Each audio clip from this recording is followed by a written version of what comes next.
shi yasa nake wannan jan hankali zuwa ga ita gwamnati ta ƙara kulawa, ta lura, ta tattaro malaman nan gaba ɗaya wuri guda, ya zamanto kowa ana sauraron fahimtansa, ana sauraron abin nan shawarwarinsa domin samun ci gaban ƙasa da kuma haɗin kan al'umma. Amma idan aka ware wasu a gefe kuma su ne na Allah, aka kwaso wasu waɗanda daban suke, su ne za su ba da shawara, dole za a yi ta samun kurakurai. Kuma waɗannan bayin Allah da ba a sauraron shawarwarin sunan, su ne waɗanda in an nemi shawarwarinsu za su gaya muku gaskiya tsakaninsu da Allah. Don babu inda za ka samu gaskiya sai a bakin wanda baya bukatan abin hannunka. To inda gwamnati za su dawo da hankulansu su tattara kowane malami, shi yasa nake jinjina ma wani gwamna da aka taɓa yi a jihar Niger, Dr.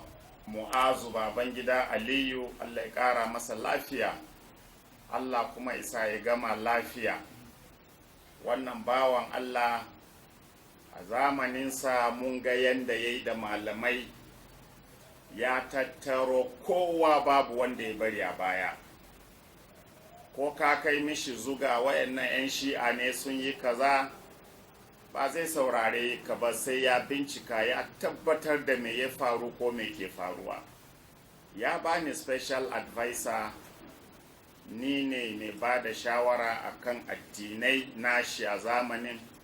Babu irin zuga shi da ba a yi ba. Yaya za ka ba ɗan shi'a special advisor?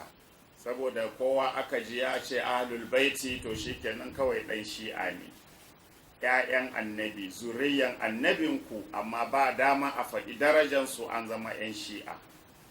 Ai daga nan ya kamata ma kusan akan ɓata ko kuke. Aka zuga shi ka ba ɗan shi'a special advisor, to inda wani ne sai ya ce a to tun da ɗan shi'a ne kaza kaza. Har Saudi Arabia sun buga da shi a Nigeria, bai saurare su ba, suka bi shi har Saudi Arabia. Muna Saudi Arabia lokacin, suka bi shi akan dole fa sai ya cire mini ɗan shi'a ne. Ya ce kai bari ku ji, ya ce abinda fa aka bashi shine special advisor on religious matters ko religious affairs, ba Islamic affairs ba, ba sunna affairs ba. Ana nufin mai ba gwamna shawarwari akan abin da ya shafi dukkan addinai har da matsafa. Ya ce da haka wannan matsayi da muka bashi, muna iya ba ɗan Kirista, muna iya ba mai bautan gunki, don haka da matsafa da musulmi da Kirista da sunna da shi'a da kowa ƙarƙashin shi suke. Ya kore su. Inda wani ne sun samu kafa da za su haddasa fitina a jihar Niger, amma ya ƙi yadda. Akwai lokacin da gwamna ya fito, Allah ya ƙara masa lafiya, daga gida zai je ofis, sai aka dace ranan ana Ashura. 'Yan shi'a sun fito muzahara, suka rufe titi na mobil, suka rufe hanya lane ɗin da gwamna zai fito, an rufe shi saboda jama'a da suka fito muzahara na Ashura sun sa baƙaƙen kaya. Gwamna ya ce me ke faruwa ne? Sai aka ce 'yan shi'a ne suka fito suke wata hidima tasu. Sai ran shi ya ɓaci, bayan ya isa ofis sai ce a kama su. Aka je aka samu wasu shugabanni a ciki aka kama su. Sai Amir na Minna, Malam Ibrahim Khalil, ku tambaye shi, na ma yi bacci cikin dare suka zo suka buga mini kofa, suka ce ga abin da ya faru, amma kuma gwamna bai fahimce su ba, ya sa an kama wasu a cikinsu, yanzu haka suna tsare. Don Allah a taimaka a yi magana da gwamna. To ni kuma tun da na san irin wato yanayin shi gwamnan, mutum ne da duk abin da zai kawo zaman lafiya shi yake bukata, kuma ya san duk abin da na yi to abin da zai kawo zaman lafiya ne. Ban nemi gwamnan ba, kawai na shiga motar da suka zo da ita na ce ku kai ni inda suke rufe. Muka je central abin nan police headquarters ake cewa ko, shikenan muka je babban muka yi magana da shi, na ce akwai wa'yansu malamai da aka rufe a nan da safe, su na zo magana a kansu. Sai ce to amma gwamna ne ya a na fara introducing kaina, na ce ni ne special advisor on religious affairs na gwamna.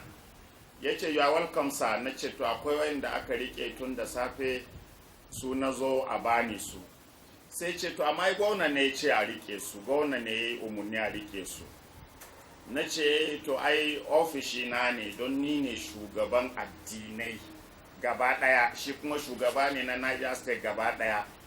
Daka na zo aikin ofishi na ne, lamarin ya shafi addini to ni ya danka ma, kuma da zai iya hada komai yayi ai ba zai bani ba.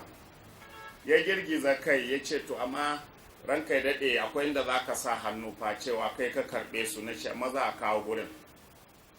Aka miƙo mini, na sa hannu aka sako su.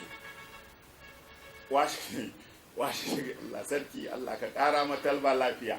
Washe gari, Talba shugaba ne.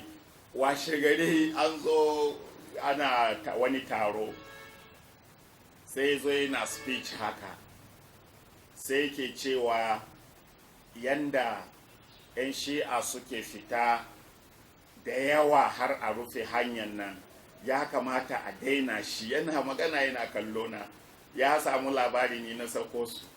Ya kamata a daina shi saboda kaza kaza kaza.